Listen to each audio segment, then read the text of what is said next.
Welcome back to the Texas High School Coaches Association Convention at the Henry B. Gonzalez Convention Center in San Antonio. I'm Mark Kusenberger from Texas Sports Productions. We are joined by head coach Eddie Salas of the Harlan Hawks. Well, Coach, thank you for joining us. We're back at the convention, and we can embrace the hassle that is involved in getting here and being here because I think we all appreciate a little more what we had and what a great thing was going when it was taken away from us last year. Oh, absolutely. I'm excited to be back and just see all the familiar faces and be able to talk to people without a mask at times. And, we had a great summer also with the kids, everybody kind of back to the routine.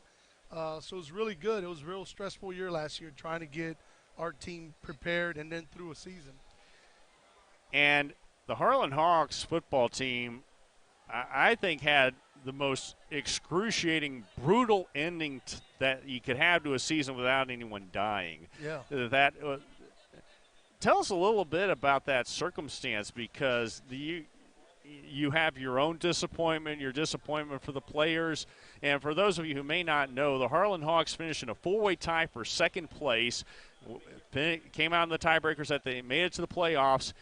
And then COVID struck the locker room, and restrictions meant that they couldn't play their playoff game. That had to be brutal for you and your coaches and your players. Yeah, at the end of the day, we had about, maybe 8 cases of kids that had turned out. And, we have, procedures with Metro Health and everything that we're trying to do at Northside.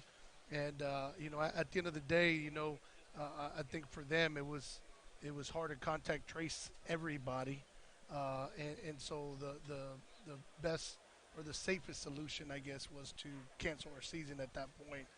It's very hard to tell our team that. We had a lot of seniors.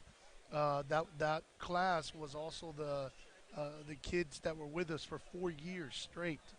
So my quarterback, Cannon Williams, A.J. McDade, my running back, and you had all sorts of kids that had been playing for 4 years and didn't get an opportunity to finish off their season. How do those young men respond? I think any number of responses are possible, and a reasonably human could forgive about anything, as these young men having gone through so much. And as you described, they're founding the Harlan program, and this was going to be the pinnacle of that experience, and then it's taken from them.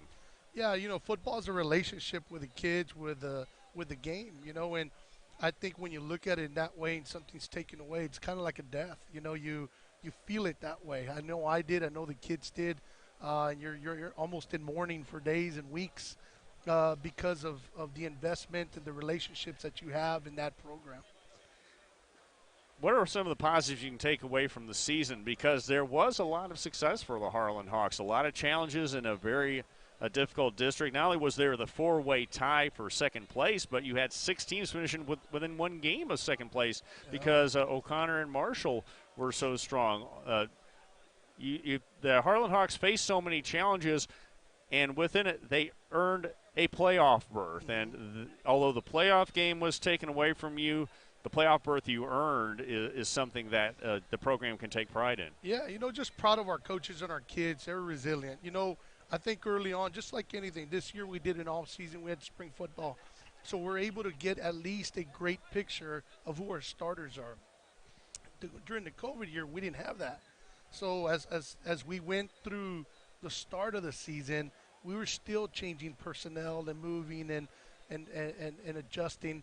And so it took 3-4 weeks, maybe 5 weeks to kind of get the team where, okay, this is the best offensive line we can put out, the best receiver core, best defensive line, secondary guys. And so it took a while. And so, that's the reason I say our kids were resilient, our coaches as well.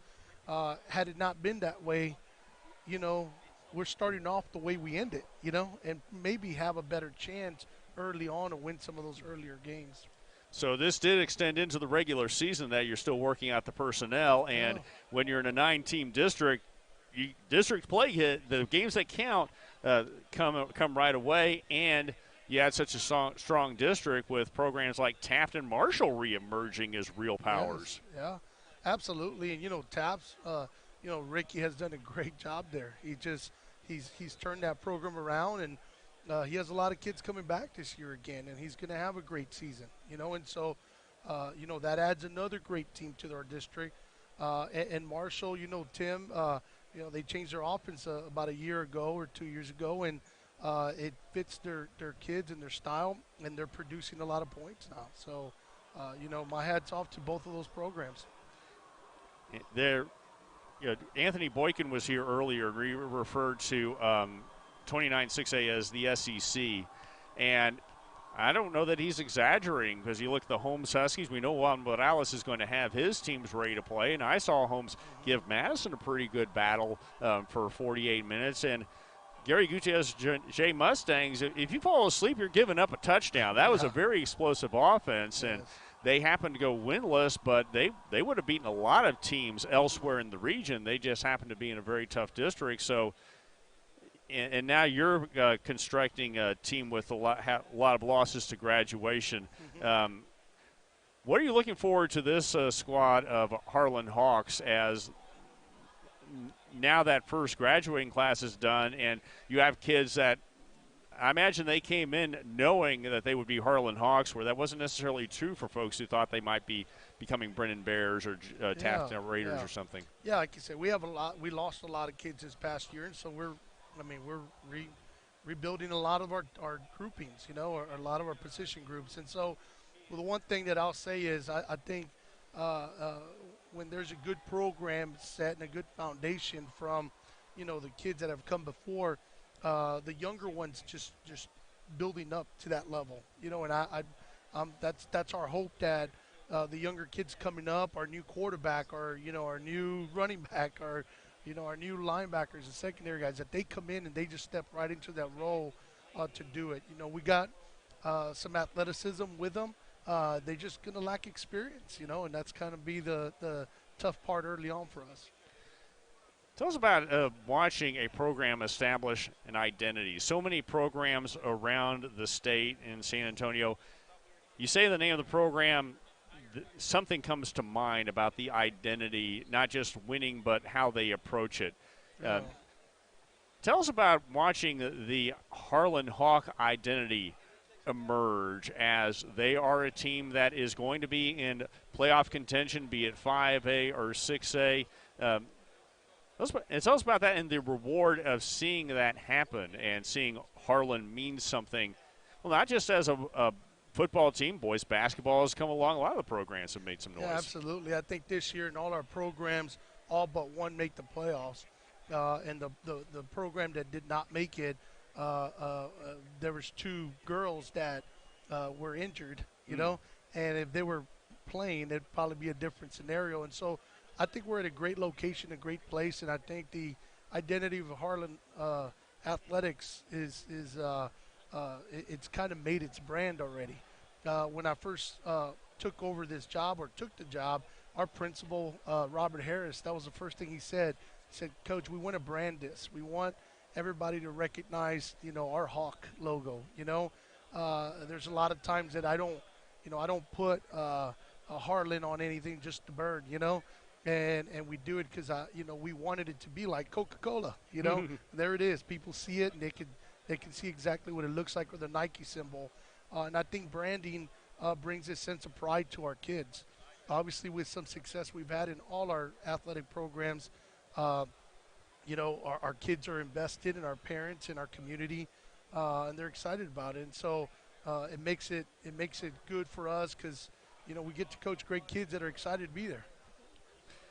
Well, Coach, opening a new school is a frontier in a figurative sense, certainly. But the first time I got to go to Harlan High School, I was broadcasting a neutral site volleyball game. I had a day job business to the east, so I had lunch in Hondo, and the GPS, I thought it would take me to 1604, but it took me north on 173. So I'm driving, Ranch House, Queehee, Ranch House, and there's Harlan High School. Yeah.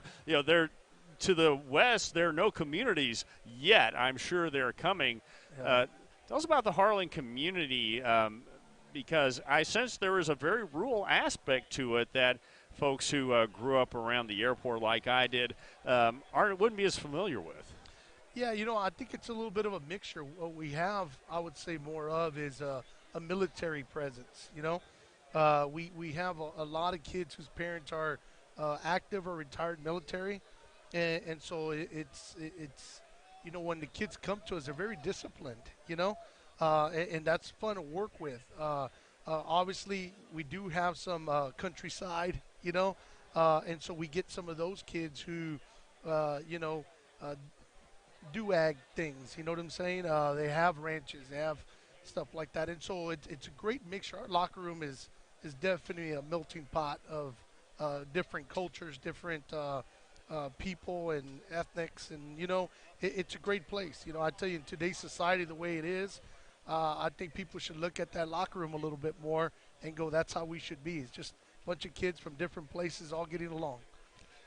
And I know that must be a great reward for you, because when you can take kids from disparate backgrounds and two young men who are coming from different places, they become friends. Watching a diverse atmosphere become a team, that's got to make the job worthwhile. Yeah, it is. It's fun going to work at Harlan. I walk in. It's you just got great people, great coaches, great administration. Academics is very high at Northside with us, and so it's a great community and great kids. I got a little bowl of candy in my office that is just sits there like Jolly Ranchers. And I tell the kids, because they walk in once in a while, "Can I have one?" I says, "Hey, you can have one, but you got to talk to me for 2 minutes." And it's interesting because the kids walk in and you get to talk to them more about how their day went and everything else. It might be after practice, before practice, in the off season. They'll just walk in and start talking, and they'll say, "Can I have one now?" "Yeah, go grab one." And so there's that's the type of atmosphere we have. It's a father son like between our coaches and our kids. And I tell you what, our parents and our community are great.